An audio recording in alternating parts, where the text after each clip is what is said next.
Hello and welcome to XMed Education. Please follow us on Instagram and subscribe to our channel on YouTube. Let's start. In this video, we're going to talk about the physiology of circulation and we continue with the basic of circulation. So what is the relationship of pressure and flow? First, pressure and flow may show a linear relationship in a rigid tube, which means no elasticity and no smooth muscle. However, this does not exist in the circulatory system because they have elastic tissue and a smooth muscle.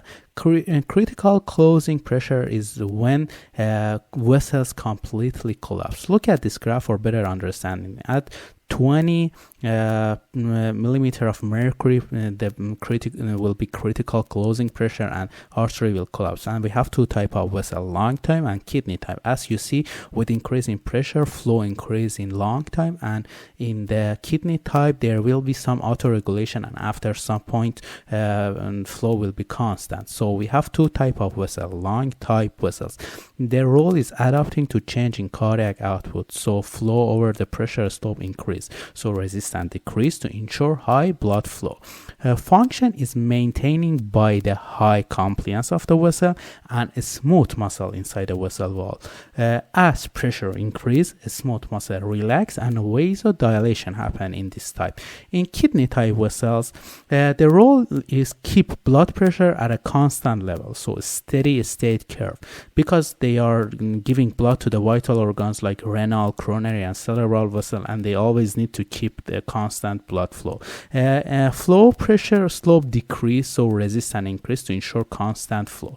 Function is maintained by autoregulation mechanisms, which we call it Baylis effect, and this effect helped by the smooth muscle. So as pressure increase, the smooth muscle contract and vasoconstriction happening. As you can see in a graph, long time flow will increase to add up to the change in cardiac output, but in the kidney type it's constant.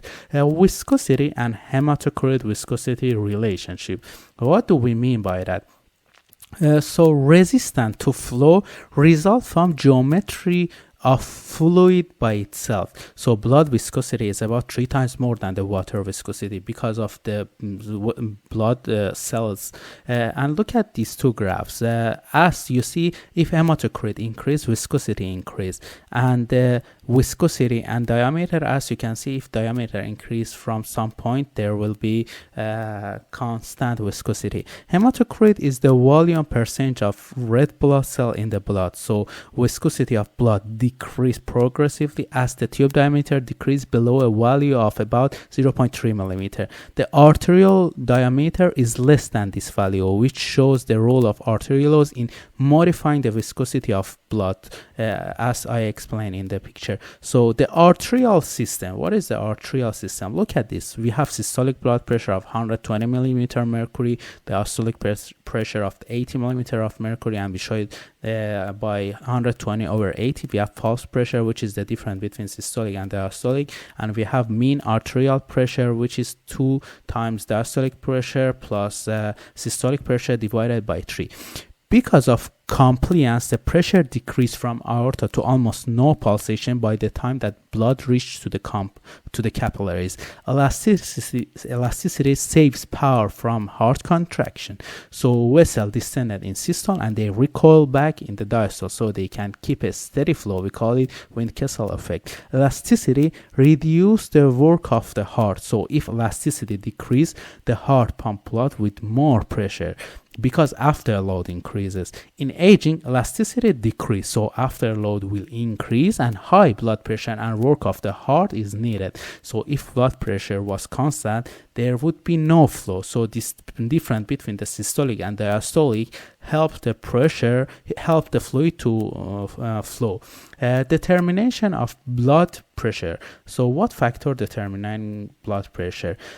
Arterial blood volume and arterial compliance are the major factor determining blood pressure. These factors are affected by the cardiac output, which means heart rate and stroke volume, and total peripheral resistance. So if stroke volume increase, systolic pressure increase and diastolic pressure remain constant, so pulse pressure increase. If total peripheral resistance increase, systolic and diastolic increase at the same level, so pulse pressure remain constant. However, in old people, pulse pressure increase because compliance decrease. If compliance decreased and total peripheral resistance and cardiac output remain constant, pulse pressure will increase. And if blood volume increase, stroke volume increase, and we explain it. And in case of gender, estrogen in female decrease total peripheral resistance by vasodilation, and temperature in warm weather, total peripheral resistance decrease because skin circulation will be activated to change temperature.